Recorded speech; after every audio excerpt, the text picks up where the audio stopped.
Yo, what's the story? In today's video, the DJI Osmo Pocket 3, 2 months later. Is this thing actually worth the hype? Is it as good as everybody thinks and even everybody says? Let's find out. First up, this is going to be a slightly different video, so grab a drink. I'm just going to shoot the breeze with you. We're going to know heavy edits or montage sequences or anything of the sort. But we're going to dive into the Osmo Pocket 3 now. It is nearly that time. So some of you might be going, okay, would this actually be a good gift? Would it be something I could use? And I've got a whole bunch of experience with this over nearly the last 2 months. I've made a whole bunch of videos, and thank you to the folks who have subscribed from the Osmo Pocket 3 videos. There's a dedicated playlist on the channel. Now, we are looking at photo, we're looking at video, we're looking at time lapses, we're looking at a mechanical gimbal.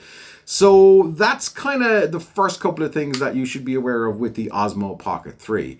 And the reason this will absolutely demolish something like a GoPro Hero 12 or an 11 is the gimbal.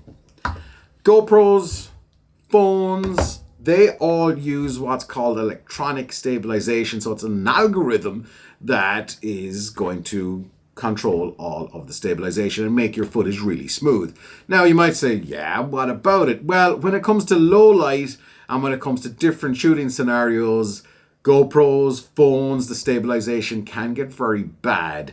And then when it also comes to shutter speed and, you know, if you want that cinematic motion blur, then it can be a struggle without adding in deep filters and all that kind of thing. But you might not care about that, and that's all cool, right? But this doesn't matter. This will plow through any type of terrain because the gimbal here doesn't matter if it's at night, if it's during the day. This is mechanical. This is not relying on any algorithm. So if you want really smooth footage, okay, best out of anything, this is it.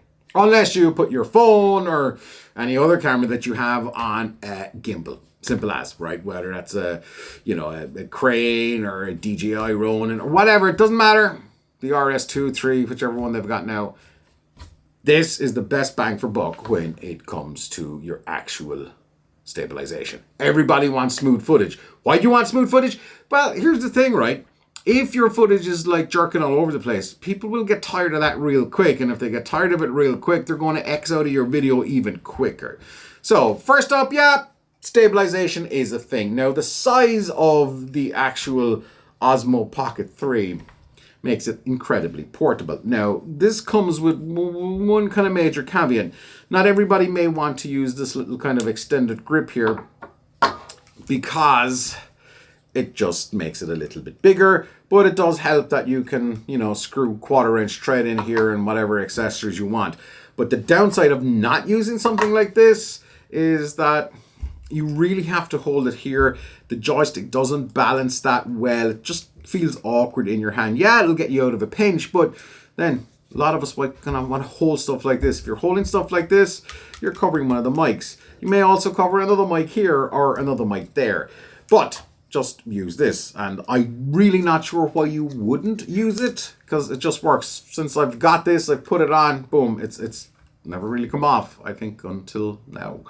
And you've got your USB-C port at the back, boom. So the size of it is hugely important, but best things come in small packages, right? Is that true when it comes to the Osmo Pocket 3? Yeah. Footage-wise, footage is crazy. I've used this in all different types of lighting scenarios. We're talking 4K 60 footage. We are talking 4K 120. We're talking 1080 if that's your jam. I'm not sure why 1080 would be your jam, but whatever. Either way, the video quality out of this thing is absolutely phenomenal. Genuinely, it is phenomenal. It is up there with some of the earlier Sony ZV kind of cameras like the ZV-1. It's nearly as good as. It's probably better in a lot of cases. The battery will last longer. It's not as cumbersome. Is it as good as the phone? So phones use computational stuff for exposure. So everything is going to be exposed perfectly in the phone, but it's still got a phone look. This has got, because it's a 2.0 lens, it's got kind of a half decent depth of field. Depth of field, blurry background is the best, no. But it's pretty damn impressive for something that is this size. Now, I know what you're saying, but your phone, this, couple $100. This, $1,000. So you really got to keep the price point in mind. The video quality is phenomenal. Where this may not be suitable for everybody though is the photo mode. I think it's about 9 megapixels, which is fine for social media, is probably fine for small photo sharing sites. If you're going to start offering prints taken with this, probably be okay. Probably not going to be doing any billboards with this. And then the hyperlapse mode and the time-lapse modes, they all work exceptionally well as well. Now, where this might have an advantage over other cameras is its little screen here. So when you push out the screen, it rotates. This is also a disadvantage. I've seen a bunch of videos, a bunch of Reddit comments, a bunch of just people moaning, well, not moaning, but quite rightly giving out, that this seems to just pop out for some reason, and it has to go back to DJI to go back in a lot of cases. Now, thankfully, touch wood, that hasn't happened to me as of yet. But I you know, and I'm like, I would be just that little bit gentle with it, as opposed to just like banging it out like you're drawing a holster. I would be kind of just gentle with it. That's all. Any moving parts, depending on how you handle them, can always break. You might say it's a design flaw, but for me so far, just take it easy. It's all good. The screen is fantastic. Quality of the screen is really, really good. But however, compared to that, to this, it's absolutely tiny. But if it comes to framing yourself, that works. So for me, the video quality is amazing. Photo quality is it's usable. Everything else, this camera, to be honest, for the price point, and there's two different bundles here. You can get this, which is the bundle I got. And by the way, DJI haven't sent me this. I bought this out of my own money. There is a creator bundle as well, which is a little bit more expensive. Don't buy that. If you're buying one of the two, just buy this. There's a whole load of accessories that you can get because it's a 1/4 inch thread here. You can mount it more or less on anything you want. If you know what, I've been debating what my favorite camera of the year is, favorite camera gear, and I really got it down to 3. Gotta say, the GoPro Hero 12, it's back behind me on a shelf. Haven't really used it except for the last video, and I'm not sure when I'm going to use it again. However, what you see now, this has been shot on the Sony ZV-E1. This and the iPhone 15 Pro.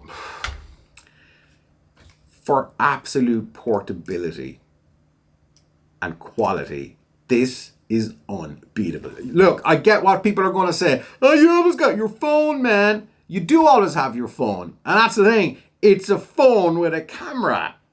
But this is purpose built. It's cheaper. It just runs. And if you really want to use your phone, you can use your phone with this, and all is good. But there probably is one downside to using this, depending on the stuff that you want. This is probably the ultimate vlogging camera of the year. It's that good. But if you want the compressed backgrounds, if you want to like telephoto vibe, you're not going to get it on this. It's just not possible. Simple. You've got the one lens. Yeah, you can zoom in, but it's a digital zoom and it's okay, but it's just not that thing. So if that's going to be a problem for you, otherwise, you know, then this is not the camera for you. But I think for me, over the last couple of months, I have used this in countless videos. You guys may not have noticed that I've shot certain parts of B-roll with this camera, as opposed to digging out an FX3 or the ZV-E1 or the phone. I've used the phone for some stuff too. Sneaky little B-roll shots with this. And the biggest advantage this really has over any other camera out there right now is the ability that it gives you to create some amazing shots, because you can track more or less anything from the screen. You double tap and you can get those super orbit shots. You can pan, and it's so smooth. It's so accurate. And this thing, is it worth the hype 2 months on? Yeah, it is. It absolutely is. I always kind of gauge cameras by if that exploded or it broke, would I get it again straight away, or I'd be like, I'm just going to get something else. So right now, if this broke, I would absolutely want to get another one. It's that good, it's that useful, and even for anybody starting out, forget about, motion blur and cinematic this and cinematic that, just to get this up and going. I shouldn't have done it that rough. Done. Press the button. You're shooting. Track your head. Your face is always in the shot. Those are my thoughts on the DJI Osmo Pocket 3 after 2 months of use. What are the downsides though? I think that's been a pretty upbeat kind of thoughts for the last while. I really am struggling to find any major downsides to this. I know some folks complaining it's overheating. Yeah, it probably will overheat like nearly every other camera on the planet, depending on the environment that you're in. Yeah, it's not waterproof. It's not really an action camera compared to the GoPro or anything else like the DJI Osmo Action. But it's not really designed for that. But you can push it from the action stuff. Just works. Even now I'm like, even prepping for this video, I'm like, what's the bad things? There's nothing glaring bad about it. Nothing whatsoever. Obviously, I guess, with a camera like this, you can put a screen protector on it, which I have got behind me. I haven't put it on yet. And if you've waited this long, by the way, you can get a USB-C to headphone adapter and you can monitor the audio. We'll also got that back there. Maybe that's a separate video. But it's just fragile. It really is fragile. I had the original Osmo Pocket. Amazing camera. It actually helped elevate this YouTube channel a couple of years ago, and it helped me find where I was going. And that worked really well. But this thing, it's just fragile. If you drop this, if this hits right, it's in trouble. Serious trouble.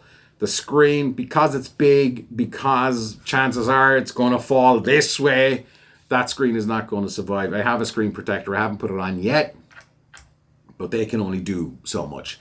So that's kind of the downside of it, is the fragility. Is that a word? Fragility. It's fragile.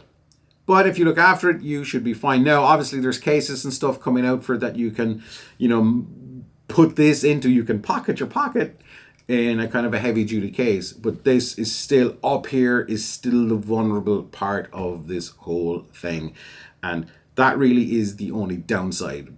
But is that really a downside when you think about it? And there's people who love to moan. There are people who absolutely love to moan. It's like, that's not suitable for my needs. And then you look at their YouTube channel and you're like, what are your needs? Shut up! This thing, I love it. I absolutely love it. And I think if you are on either side, should I get it? Should I not? A couple of questions you should really ask yourself. What are you shooting? What do you need it for? Do you need all the modes? Do you not need all the modes? They're the questions that you need to ask yourself.